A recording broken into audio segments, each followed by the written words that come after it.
মাত্র 90 টাকায় ঘুরে আসলাম চট্টগ্রাম চিড়িয়াখানা। কিভাবে যাবেন, কত খরচ হবে, আর ভেতরে কি কি দেখতে পাবেন, চলুন আজকের ভিডিওতে পুরাটা এক্সপ্লোর করি। যাত্রা শুরু করছি চট্টগ্রামের অলংকার মোড় থেকে। অলংকার থেকে এক এখান মোড় পর্যন্ত টেম্পু ভাড়া মাত্র 10 টাকা। এরপর এক এখান থেকে চট্টগ্রাম চিড়িয়াখানার দিকে আরেকটি টেম্পু নেবেন, ভাড়া জনপ্রতি 10 টাকা। চিড়িয়াখানার গেটে এসে জনপ্রতি টিকিটের মূল্য 70 টাকা। টিকিট কেটে এবার শুরু হবে আমাদের মূল ভ্রমণ। ভেতরে ঢুকতেই চোখে পড়বে সবুজ ঘেরা সুন্দর প্রাকৃতিক পরিবেশ। হাঁটতে হাঁটতে একে একে দেখা মিলবে নানা ধরনের পশু পাখির।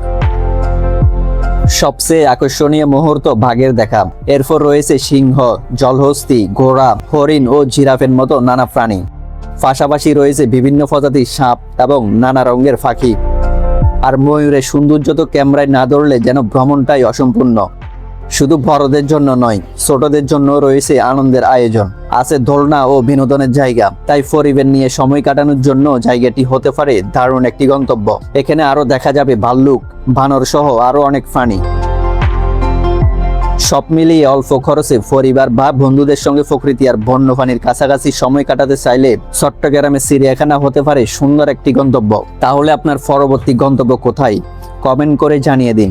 আর এমন আরো ট্রাভেল ভিডিও পেতে সাবস্ক্রাইব করে সঙ্গে থাকুন।